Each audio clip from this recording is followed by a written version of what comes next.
Hi, everybody, and thanks for joining our weekly podcast. I'm Robin Lewis, founder and CEO of the Robin Report, which, by the way, is much more than a daily report, certainly not a newsletter. It's a strategic report every day on major events in the industry, what they mean and what it means for the future, competitively for them, and so forth. And it really is a knowledge platform from which we communicate thought leadership on various strategic topics through our daily reports, yes, but also on these podcasts and in webinars and hopefully some live events in the future.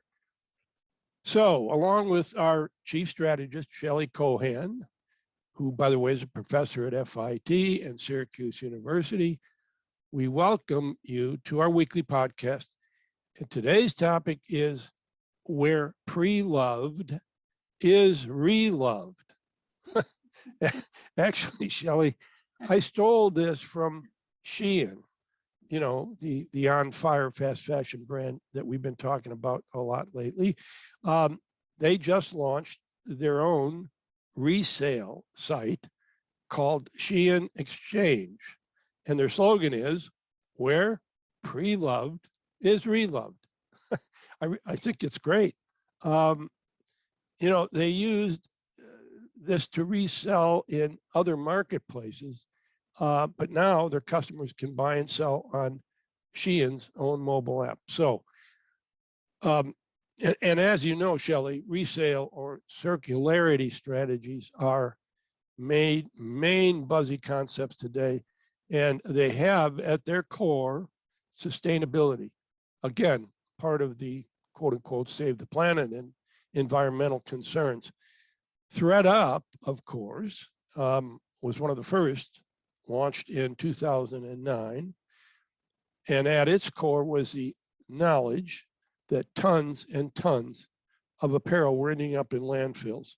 In fact, Shelley, I'm not sure of the ranking, but isn't apparel like, I don't know, in the top 3, 4, 5 number ranking pollutants of carbon dioxide emissions in this environment? Well, Robin, today fashion accounts for up to 10% of global carbon dioxide output. That's more than international flights and shipping combined. This is according to the United Nations Environment Program. And what's even a more staggering number is that the fashion industry, the apparel industry and fashion accounts for a fifth of the 300 million tons of plastic produced globally each year. Polyester, ubiquitous form of plastics that's derived from oil, has overtaken cotton as the backbone of textile production. You know, back in the 20th century, you know, cotton was the primary textile, but coming into the 21st century, back in 2000, there was a big shift to polyester, and it really took place across all fashion categories. And what's really interesting is that probably one of the least sustainable companies is getting into the resale market, Shein, right? Yeah. Here's a fun fact that's really actually not so fun, to be honest. Over 95% of Shein clothing contains new plastics. Oh, get out of here. You're kidding. Oh my God. So here they, okay. It's interesting, but anyway, we don't want to go down there. We had lots of podcasts about that. Today's about resale. Really driven by consumers who are looking to either save the earth or save money buying vintage, pre-owned. So back to thredUP, Robin. Back to you. Yeah. Anyway, you know, thredUP calls it their model thrifting, and according to their first annual impact report in 2021. They processed more than 137 million items, saving their customers over 4.1 billion, that's with a B, off the estimated retail price, and displaced over 1.3 billion pounds of carbon dioxide emissions. I think that is a big wow. I mean, thredUP is something else. That's unbelievable. And, yeah, I know, it is. Honestly. And they also, along with global data research, they predicted that U.S. secondhand apparel could be at an $82 billion market in just a few years. Also, Shelley, we learned last week following our presentation at an ASG Shoot Gerdeman conference in Columbus, which, by the way, was a great conference. I mean, those people really know how to do it. Terrific. Yep. Anyway, we learned that one of ASG's marketing execs has estimated that there are roughly $2.1 trillion worth of apparel sitting in closets that are done being worn by those people and could be ripe for resale. Oh my God, Max Miller. He's from ASG Shoot Gerdeman. I was so impressed by him, his knowledge about the industry. So he works in marketing, but he spoke to us about all things retail in the industry, which is really interesting. And he told us the story about how he buys his jeans from a particular retailer that he likes to go to. Yeah. Does all his services for him. He's very particular about his jeans. Not a resale retailer, but one that really resonates with him and kind of delivers that great service that he's looking for. But anyway, let's get back on track with secondhand. So just for our listeners to give some terminology around resale, secondhand, thrifting. I know there's a lot out there. There's a lot of numbers out there and descriptions, but secondhand, the term secondhand includes both resale and thrifting. So resale, wait, Shelley, one thing. I remember when I was a kid, we used to call them hand-me-downs. Hand-me-downs. For my older brother. Right. Anyway, go ahead. My sons are still enjoying hand-me-downs. But so resale is really product assortments that are merchandised. They're typically higher end, like thredUP, the RealReal. Also, even offline players like Buffalo Exchange is a big fan favorite among the younger generations. And resale is typically, a lot of the options are done online. Then you have donation and thrift, which is that broader secondhand market. So Goodwill, Salvation Army, and those types of retailers, donation and thrift, are typically offline. So they are brick and mortar establishments. So the resale market in whole, in the secondhand market this year, is seeing a big growth for online resale market. So all categories online. All categories, meaning even beyond apparel. Right. Okay. All online together for resale, just online, not brick and mortar, but all online. This year, the resale is expected to hit $180 billion. Wow. That's up from 12% from 2021. And by 2030, it's expected to hit, get this, Robin, I had to like quadruple check this number. It was so high, 354 billion. So it's my God, going to double in size by 2030. Wow. But here's the interesting thing. When we look at the online market value of resale products in the United States, what's interesting is the online is actually going to surpass the offline resale by 2026. So the online resale market accounted for $56 billion. And in 2030, so in 2020 it was 56, in 2030, 10 years later, it's going to be 196 billion. Wow. So the online, that's the key here, is the online resale market's really growing. And it's also interesting that fashion apparel, including accessories and shoes, are taking more and more of that pre-owned business.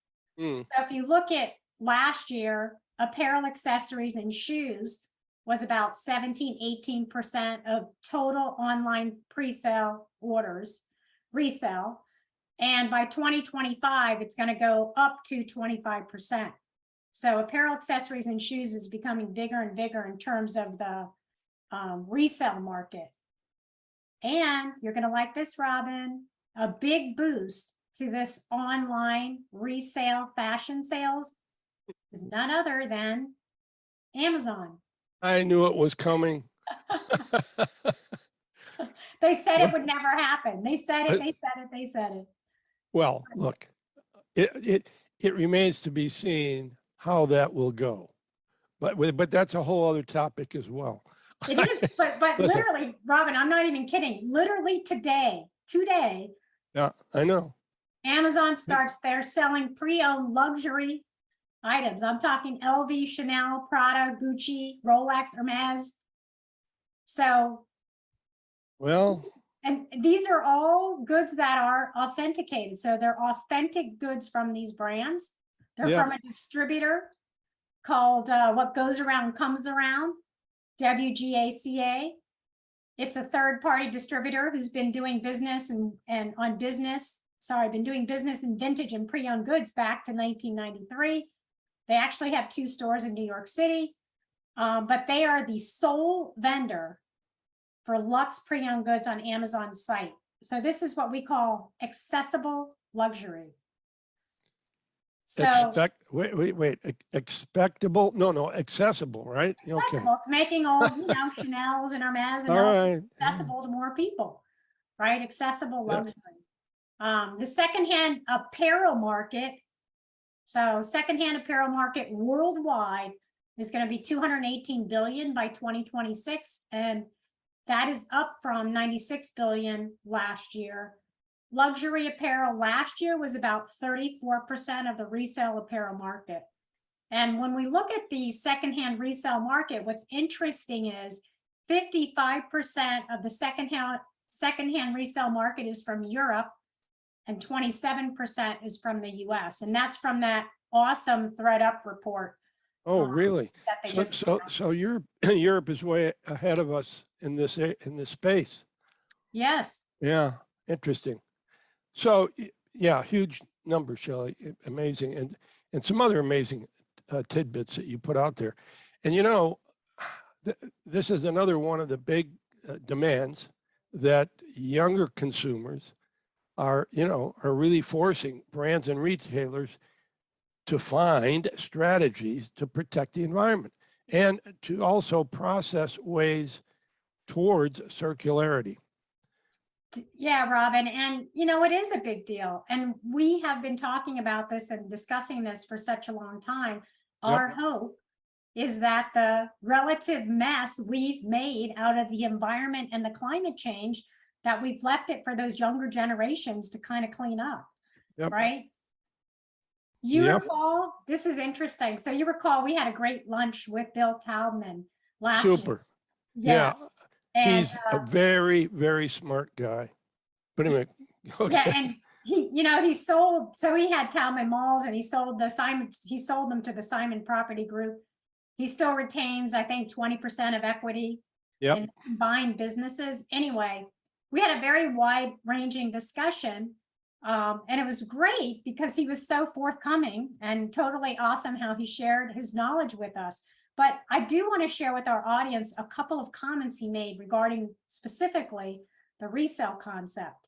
Right. And one thing he said that stuck with me is he said, the resale market is very tough and it's difficult to make it a profitable business. The RealReal has never made a profit. So Robin, you know what? He's right. I went and I pulled all the annual reports. The RealReal has literally never made a profit since they become public. I don't know. I'm not sure what profits were like before they IPO'd. I don't have visibility into that. But here's what I do know about 2021 and past years. Sales were up last year 48% compared to pre-pandemic. So compared to 2019, the losses are 140% more than they were in 2019. Unbelievable.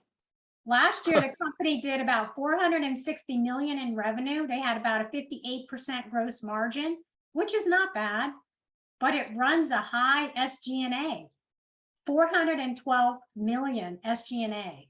Oh my God. Yeah, you heard it right. Yeah. 412 million SG&A on revenues of 467. That's an 88% operating expense. Incredible. The loss they had last year, Robin, you got to be sitting down for this one. The And RealReal lost over $250 million last year. unbelievable. And, you know, thredUP is a similar, not as dire of a story. You know, thredUP's revenues up 54% in 2021 compared to pre-pandemic. They did about 252 million on gross margin of 71%. But again, the profit line shows a loss of 63 million. Crazy. Yeah, I know Yeah. Shein's taking a little bit of a different approach. So they're putting the onus really back on the consumer, and they're creating kind of this exchange. Yep. So unlike a lot of major brands that are partnering with thredUP and they manage all the back of house logistics of collecting, shipping used items, Shein's actually letting the customers do all those various tasks as they would on marketplaces like eBay or Poshmark or Facebook. And Shein gets paid by the sellers like 5% of their proceeds. Sometimes they're going to set a maximum price that sellers can ask. So they're a bit more involved in the selling pricing a little bit. But the goal is to make it easy and convenient as buying something brand new. Yep. So the big question is, you heard the numbers. You know about the logistics of trying to run a resale site. So why are luxury brands clamoring to get into this pre-owned market with such dismal ROI and difficult logistics? Here's what our friend Bill Topman said at lunch. And let me tell you, he is so smart. He said there are multiple elements as to why luxury brands are interested in getting into resale. First, they want to control the end-to-end distribution of goods. Yep. And the full customer relationship in a three-dimensional way. They're also in a unique position of being able to guarantee authenticity of the goods. And that's a big deal, right? I think, yeah. Huge. Yeah. Go ahead. And the third reason is, from an ESG standpoint, the recycling of goods is positive for the brand. Right. So, you know, Shelley, yeah, I'm really glad we had that conversation with Bill, because he is very bright. And I think one of the problems that RealReal is having is the guarantee of authenticity. I think it's a very complicated process, but and also, you know, those numbers are startling in terms of how much money these people are losing, and the huge SG&A numbers. But I do have to remind everybody, we all know that Amazon went for almost a quarter of a century in not making any money. So I think the funders, the investment firms that fund some of these startups and so forth, they'll fund for a while. But I think now it's getting to be much tougher to get these guys to fund these upstart innovators and so forth, because now they want to see some money in the bottom line, you know? Quicker. Anyway, this whole thing is, you know, resale. I mean, it's kind of like buying used, or as they say, pre-owned automobiles. I mean, that's got to be in the hundreds of billions of dollars of business a year. So why should the resale of pre-owned other products, and apparel particularly, be any different? But, you know, I guess if let's say, for example, I were a so-called car buff, I would obviously not be in the market for used cars. So listen to this. If you are a fashionista, I guess you're a fashionista, right? Would you hold your nose, maybe literally, and shun the resale of a once trendy item? Or is the motivation to save the planet bigger than wearing, you know, the latest frock? I mean, the very reason that Shein is so hot is they are trendy and dirt cheap. I mean, they might as well be giving the stuff away. So Shelley, what do you think about this? Are the young, fast fashion crazed kids going to think about carbon emissions when getting goosebumps over seeing some clubby outfit to wear over the weekend? Well, I definitely think millennials and Gen Z are really passionate about reuse and resale. And the difference between buying a sustainable product and buying a pre-owned product is partly price. Not everyone can afford to build a closet of sustainable clothes. It's very pricey. But, Yep. you know, many consumers today like the idea of pre-owned, and especially if there is authenticator factor involved, especially on the luxury side of the business. There's a number of companies, Another Tomorrow, Moda Operanda, Target, Urban Outfitters, all of these companies recently launched resale initiatives. We have Lululemon's Like New, Yeah. Eileen Fisher's Renew, Urban Outfitters Newly Thrift, Levi, and on and on and on. And just an interesting note on Lululemon, first of all, they're killing it. Sales last year were up like 57%, just crazy. Wow. But guess who loves them? Guess who loves Lululemon? Gen Z. That's Yep. who loves them. Yep. Patricia Waldron posted on LinkedIn, and this is so interesting. She said, despite Lululemon thinking they don't target teens, they are most certainly a popular and aspirational brand to Gen Z, including her nieces. And you know what? She's right. So if you think about them going into the resale, that's the target market right there. So, well, yeah. I also wrote about REI earlier this year, their RealReal supply program. So members can buy gently used gear and trade it in for gift cards and that type of thing. So they have a whole trade-in program going on. Collaborative consumption, that's what it's called, Robin. It's a focus for the eco-friendly customer. And Yep. selling gently used products keeps worn goods out of landfills. REI estimated that buying a used item avoids 50% of carbon emissions from new product manufacturing. Wow. So here's the thing, Robin.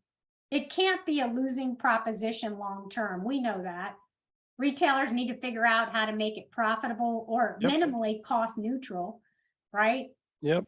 Of course, there's a huge benefit. You drive deeper loyalty with its customer base. Like Bill said, you're owning that relationship 100%.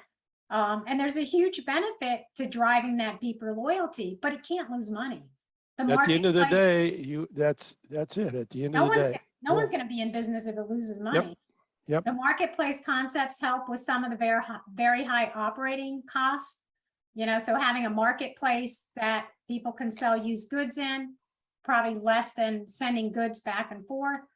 But, you know, the consumer to consumer or C2C aspect does really well in the used market, Poshmark, eBay, Depop, because the platforms get a slice of the revenue without the cost of logistics.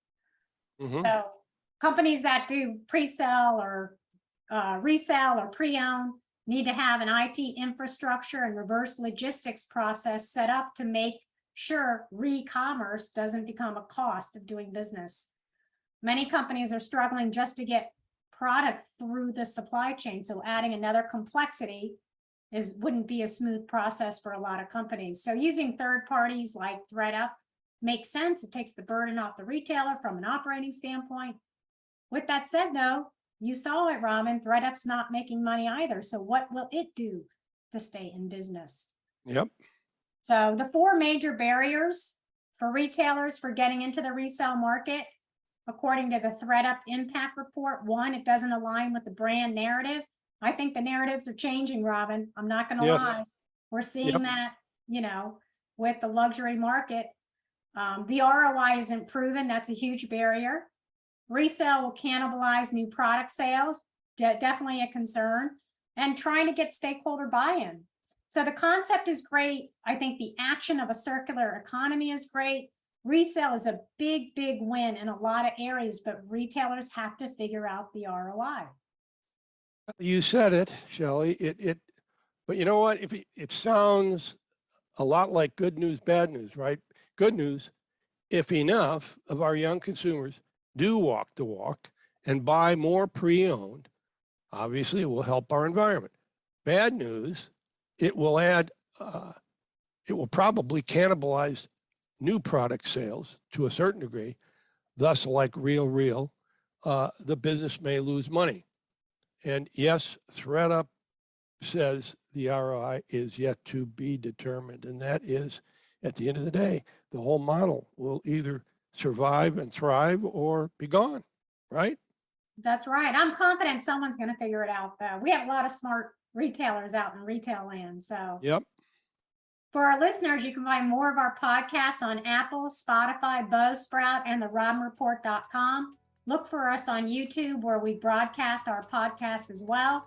And please follow us on social media, link in with us, follow us on Twitter for the latest thoughts about the industry.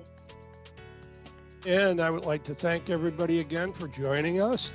And as I've said before, and we haven't gotten any of these yet, but I'm telling you, if you've got an idea, a concept that you would like Shelley and I to cover, please email me at robin@therobinreport.com. And thanks again very much.